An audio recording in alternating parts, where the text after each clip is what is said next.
شهر رمضان الذي أنزل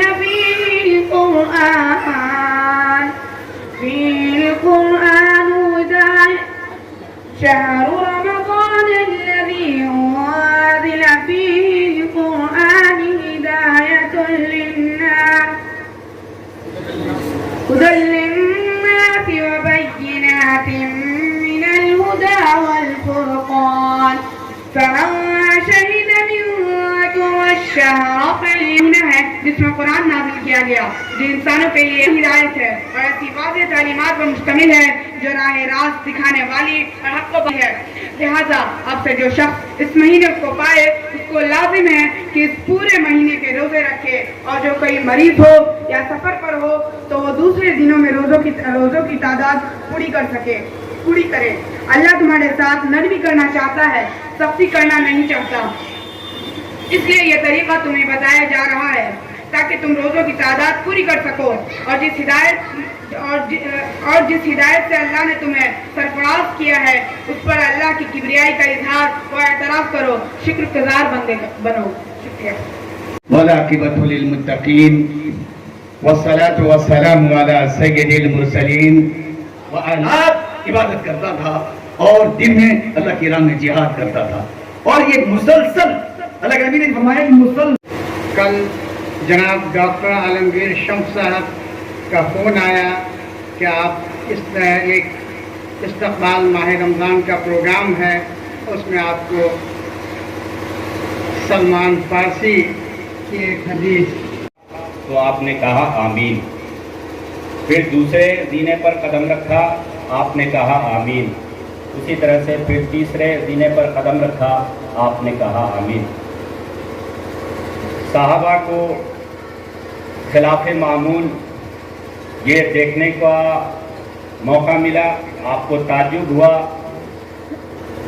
خطبے کے بعد آپ صلی اللہ علیہ وسلم سے دریافت کیا گیا تو پتہ چلا کہ آپ صلی اللہ علیہ وسلم نے فرمایا کہ جب میں پہلے زینے پر قدم رکھ رہا تھا تو جبرائیل علیہ السلام نے دعا کی کہ ہلاک ہو گیا، نامراد ہو گیا وہ شخص جو رمضان کا مہینہ پائے اور اپنی مغفرت نہ کروا دے۔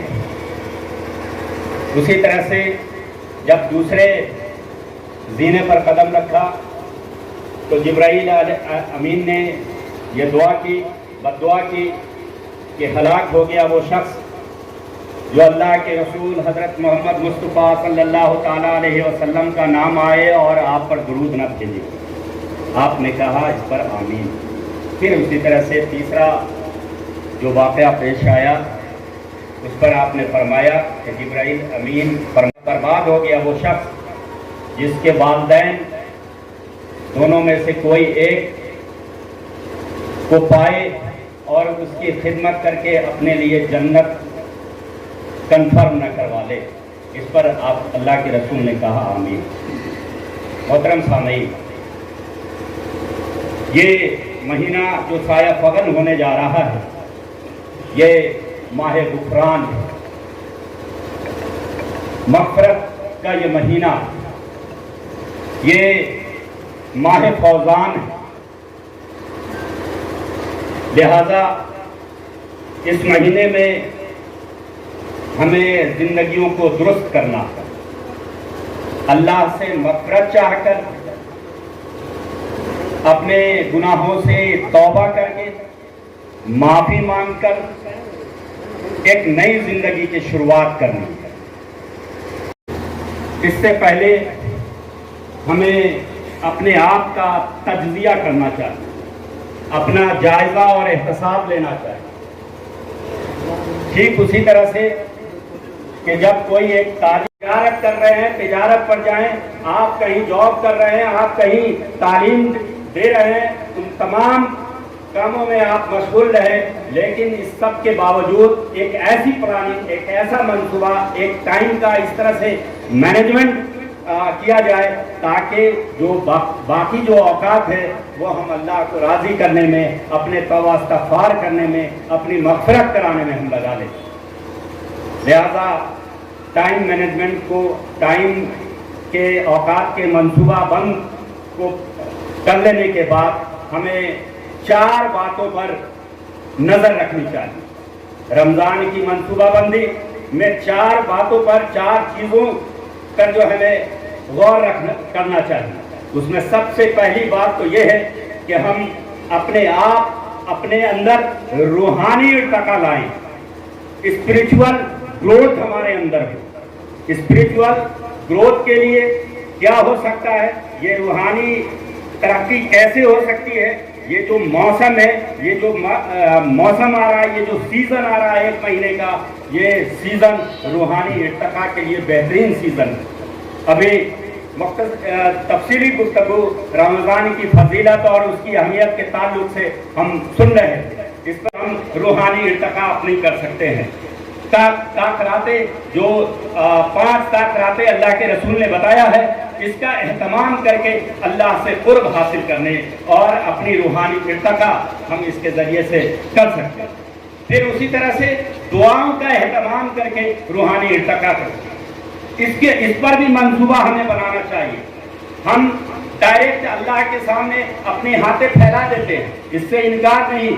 آپ کے ہمارے من میں، ہماری طبیعت میں جو باتیں آتی ہیں وہ اللہ کے سامنے ہم بیان کرتے ہیں، لیکن اس پر ہمیں پلاننگ بنانی چاہیے کہ اللہ کے رسول نے دعاؤں کے حوالے سے کون کون سی دعاؤں کو سکھایا ہے، اس کی باضابطہ پلاننگ بن کے اس کے دعاؤں کو یاد کرنے اور اس کے ادائیگی کا اہتمام کیا جائے، اور پھر اس کے بعد جو من میں آئے وہ اللہ کے سامنے ہاتھ پھیلا لے۔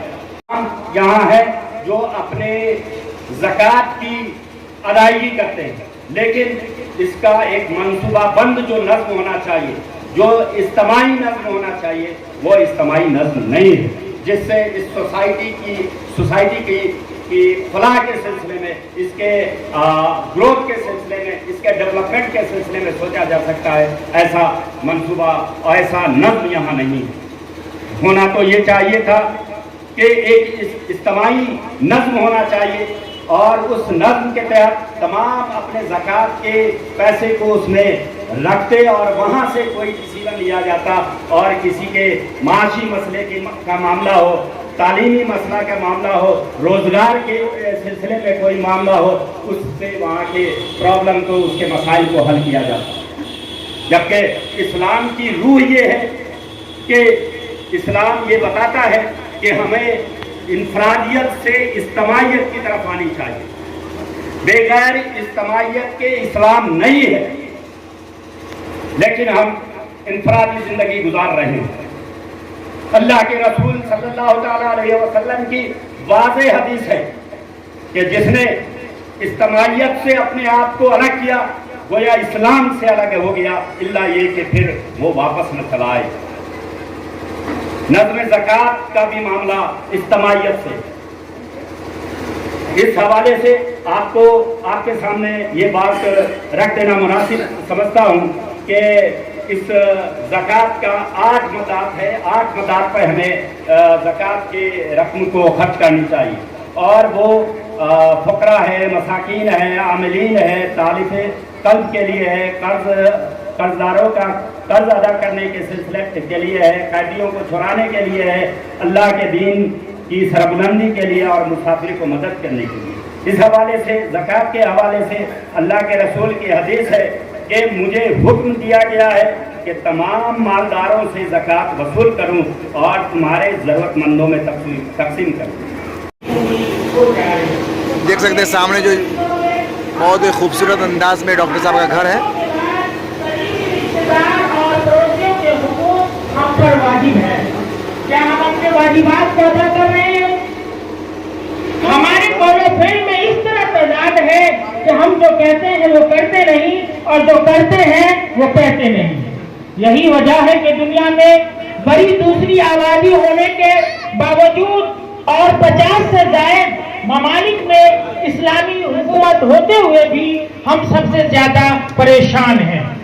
اس پہلو پر جب ہم گہرائی سے غور و فکر کرتے ہیں تو اگرچہ ملک اسلامی نہیں ہے پھر بھی دینی اداروں سے بارہا تلقین کی جاتی ہے کہ حقوق العباد کا خیال رکھا جائے. سامعین، حقوق العباد ایسا پہلو ہے جس کے ساتھ ہمارا معاملہ ہوگا بغیر اس کے معاف کے اللہ بھی اس کو معاف نہیں کرے گا. لیکن اکثر ایسا دیکھنے میں نہیں آتا. ماہ رمضان کے مقدس مہینے کے آمد پر آئیے ہم عہد کریں کہ اب سے حقوق العباد کی حق تلفی نہیں کریں گے. اس کے سماعت کا معمول ہو، تراویح میں پڑھنے کا معمول ہو، یوں تلاوت کا معمول ہو، وہ سب اور مہینوں کے مقابلے میں بڑھ جایا کرتا ہے. کروڑوں انسان، کھربوں انسان رمضان المبارک میں قرآن مجید کے ساتھ کچھ نہ کچھ تعلق بڑھا لیتا ہے. اس لیے آپ سے بھی ہم کہیں گے کہ رمضان کا استقبال ہے کہ رمضان المبارک میں قرآن مجید سے ہم جڑ جائیں اور اس کی تلاوت کا بہت مستحکم نظام تیار کریں. ایک بات ذہن میں رکھنے کی ہے کہ بے شک قرآن مجید کو سمجھنا اور اس طرح سمجھنا، قرآن مجید کو سمجھنا اور اس طرح سمجھنا کہ اللہ کی مراد واضح ہو جائے، اللہ کی مراد کا پتہ چل جائے، یہ قرآن مجید کے نزول کا یقیناً مقصد ہے. اللہ نے اس کتاب کو نازل کیا ہے، اسی لیے نازل کیا ہے. اس نے خود اپنا تعارف کرایا، ہدی للعالمین، یہ کائنات کے لیے رہنما ہے، راہ ہدایت ہے. لیکن اس کی بھی تیاری ہوتی ہے. اس لیے اس کی شروعات تلاوت قرآن سے اور اس کی انتہا مراد قرآن سے. مختلف اس کے اندر درجات ہیں. قرآن مجید کے الفاظ کو یاد کرنا ہر کوئی کے بس میں نہیں ہے. اللہ کا یہ معجزہ جس پر ظاہر ہو جاتا ہے، اللہ تعالیٰ اس کو حافظ بنا دیتے ہیں.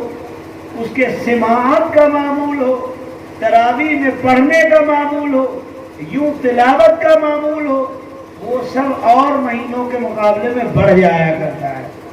کروڑوں انسان، کھربوں انسان رمضان المبارک میں قرآن مجید کے ساتھ کچھ نہ کچھ تعلق بڑھا لیتا ہے. اس لیے آپ سے بھی ہم کہیں گے کہ رمضان کا استقبال ہے کہ رمضان المبارک میں قرآن مجید سے ہم جڑ جائیں اور اس کی تلاوت کا بہت مستحکم نظام تیار کریں. ایک بات ذہن میں رکھنے کی ہے کہ بے شک قرآن مجید کو سمجھنا اور اس طرح سمجھنا، قرآن مجید کو سمجھنا اور اس طرح سمجھنا کہ اللہ کی مراد واضح ہو جائے، اللہ کی مراد کا پتہ چل جائے، یہ قرآن مجید کے نزول کا یقیناً مقصد ہے. اللہ نے اس کتاب کو نازل کیا ہے، اسی لیے نازل کیا ہے.